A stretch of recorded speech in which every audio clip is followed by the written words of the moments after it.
this video I'm going to show you how to make these cute turkey cake pops, perfect for Thanksgiving. Alright guys, let's get started.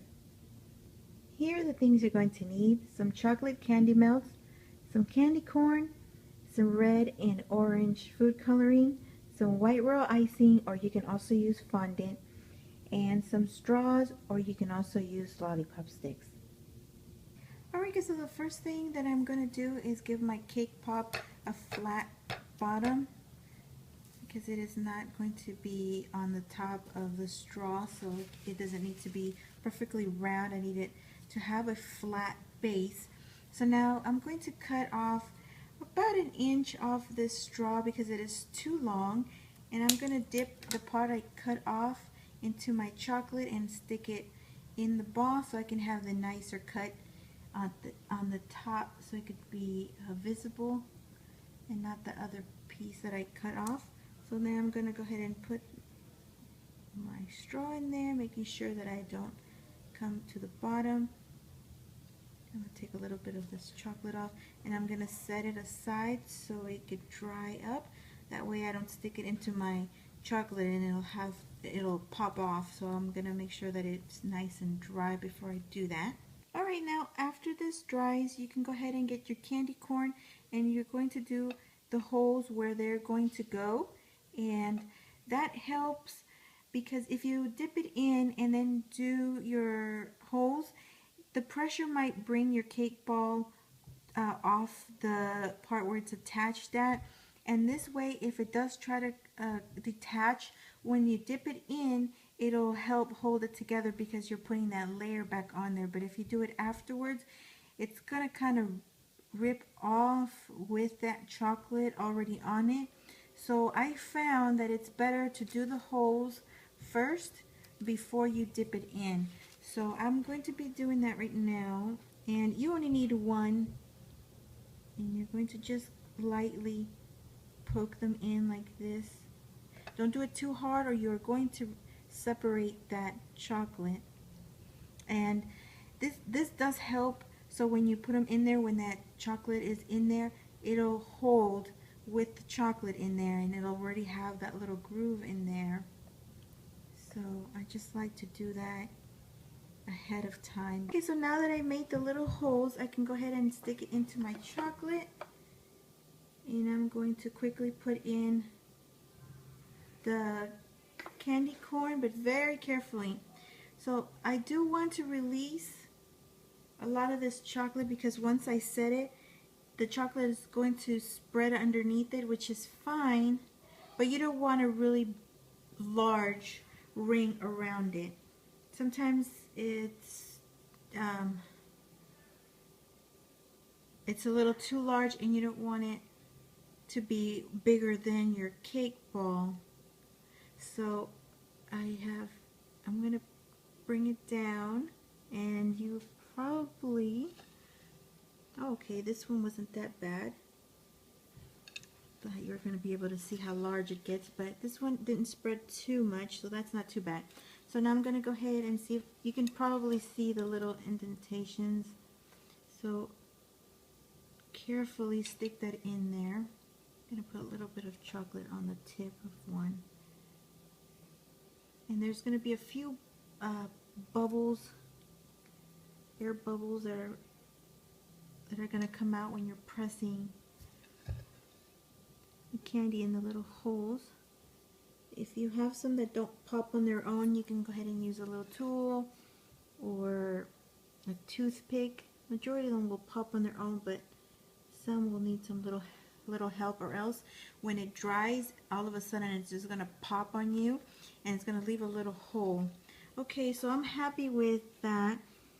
The ring is a little bit larger than I wanted. I kind of want to keep it like this, where it's still, it's out, but it's still underneath it, not as much as it is here. It's spread out a little bit larger there, but that's okay. Don't worry about that so much. So now I'm going to continue to let these dry. This one's almost drying. Okay, so now we're going to do the head part here to attach it to the body. And I had here some white roll icing in a pretty thick consistency in a tip 2, and I have a little tool here because I'm going to help it kind of smooth it out since it's not like liquidy.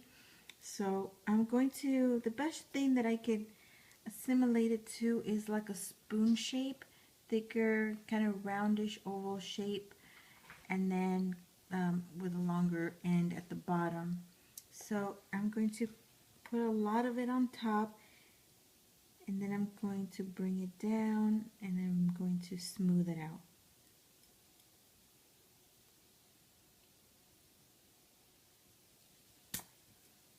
Oops, on the wrong side. I want to get this kind of oval. And since it's a pretty thick consistency, you see how it's not kind of running down, it's actually staying in place. That's good. That's how you want to have that. So that's what you're going to want to do. And then we're going to let that dry, and then we're going to go ahead and put the little beak on there once it dries. Alright, so my icing has set a little bit, it has a little crust on there now. So I'm going to do two things. I'm going to do the eyes, and the eyes I will just dip in my little tool into the chocolate and then just put two little dots of chocolate there. You don't need to make any other type of icing to make those eyes, just do it with the same chocolate. And then I'm using a number 2 to make the beak, and I'm just going to squeeze and lift out, and it's just going to be kind of sticking out, and I'm gonna let that crust for a little bit so I can go on with my red. So first of all, I'm going to grab some chocolate on the tip of my tool, and then just kind of look for the center there and put two little drops of chocolate just like that. And I clean my tool so it doesn't harden on there. And then with my orange in a medium to thick consistency with a tip 2, I'm going to find the center and just squeeze and lift out.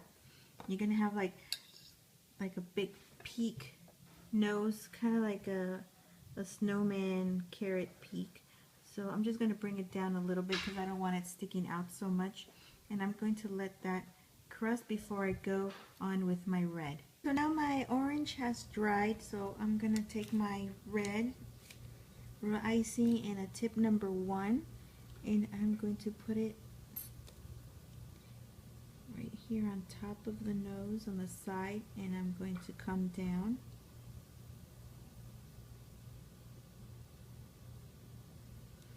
And if I have any peaks, I'm going to bring that down like that. And that is all. I'm going to let it dry just a bit, and I'm going to put them all together. And I'm going to bag some of them up and put a little tie on there so you can see if you want to decorate it a little bit more.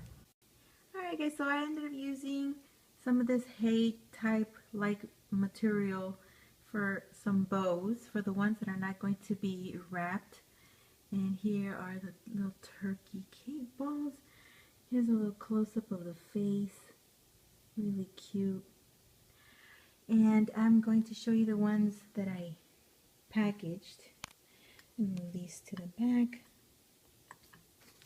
I used 4x6.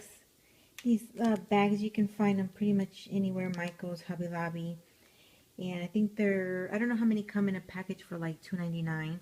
And then you'll get some little twisty ties. I have some little metallic twisty ties, and again with this type of material, made some bows there. Thought they look really cute. Perfect for fall and to give out for Thanksgiving. Alright guys, I hope you liked this video and how they turned out. I thank you so much for watching. Stay tuned for more. Don't forget to subscribe if you haven't done so, and like the video if you enjoyed it. And I will talk to you soon. Have a good one, guys.